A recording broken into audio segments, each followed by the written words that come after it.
बनाया किसको? सम्राट चौधरी को, जिनके पिताजी कांग्रेस में थे, आरजेडी में थे, जेडीयू में सम्राट चौधरी आरजेडी थे और फिर जाकर भाजपा में गए। ये परिवारवाद नहीं हुआ।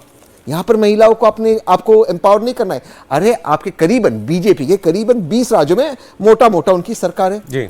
आप कम से कम 33% वहां पर महिला बना देते, बंगाल और बिहार में बना देते। ये तो आपने भी वहां पे परिवारवाद किया। ठीक है, मुझे तो लगा था आप निशांत के बहाने परिवारवाद पे आएंगे, आप सम्राट जी के मैं ऐसे गुगली मारता हूं इसलिए कोई कैच ही नहीं कर पाता। चलिए अच्छा ठीक। अरे हमारे साथ राधिका खेड़ा जी बीजेपी से ज्वाइन कर चुकी हैं प्रोग्राम। राधिका जी बहुत स्वागत है आपका। और हमारे साथ स्टूडियो में इस वक्त राजकुमार राजन जी आरजेडी से भी आ चुके हैं। राजन साहब बहुत स्वागत है आपका भी।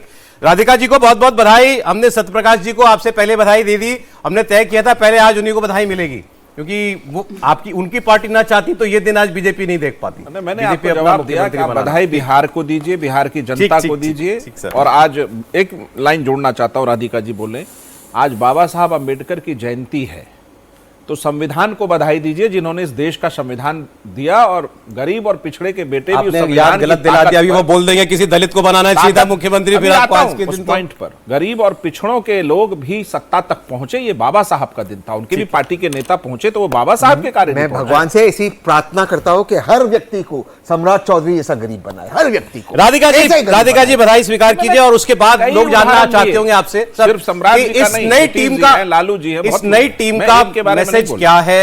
सम्राट चौधरी मुख्यमंत्री के तौर पर क्या वैल्यू एडिशन करेंगे इस सरकार में? सभी को नमस्कार। सबसे पहले तो सौरभ जी बधाई की पात्र बिहार की जनता है, जिनको कंटिन्यूसली एक स्टेबल और स्थिर सरकार मिल रही है। विपक्ष पूरा इकट्ठा हो गया, पूरी कोशिश कर ली, लेकिन बिहार की जनता ने लगातार जंगल राज के खिलाफ वोट दिया और देती आ रही है, क्योंकि वो उस समय में आरजेडी की सरकार के समय में वापस नहीं जाना चाहते। जिस तरीके से हमारे गठबंधन ने बखूबी तरीके से काम किया और उसके अंदर बार बार जनता विश्वास जता रही है, वो बहुत अपने आप में बहुत कुछ बोलता है। और ये भी देखने की बात है कि जो लोग आपस में ही लड़ते रहते हैं, कांग्रेस वाले हैं तो आजकल देखिए एक नेता दूसरे नेता पे कुछ ना कुछ कमेंट करता है। कांग्रेस के अंदर सीनियर नेता राहुल गांधी की नहीं सुनते, जूनियर नेता राहुल गांधी की नहीं सुनते, आपस में उनका घर ही टूट रहा है। लेकिन यहाँ पे एकदम बिल्कुल शांति से, कोई भी आपने अटकलें नहीं देखी, कोई स्पीड ब्रेकर नहीं देखे। लगातार नीतीश कुमार जी ने जिस तरीके से बिहार की सेवा करी है, बिहार को जंगल राज में से निकाल के डेवलपमेंट की ओर अग्रसर लेकर गए हैं, उसी रफ्तार से आज भी ये सरकार उनके मार्गदर्शन में काम करती रहेगी।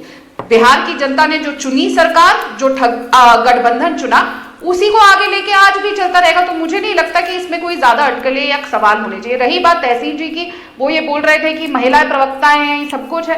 बिल्कुल, आप लोग तो 60 साल इस बिल के ऊपर बैठे रहे। आप लोगों के लिए सिर्फ सशक्त महिला इंदिरा जी है, उसके बाद सोनिया जी, उसके बाद प्रियंका जी, और प्रियंका जी की बेटियां आएंगी मिराया जी। उसके अलावा कांग्रेस पार्टी में कोई सशक्त महिला नहीं होती। तमिलनाडु में चुनाव, हर चुनाव जब होता है, कोई ना कोई महिला सामने आती है कि किस तरीके से उसके साथ बदसलूकी करी जाती है और उसको चुप रहने को कहा जाता है।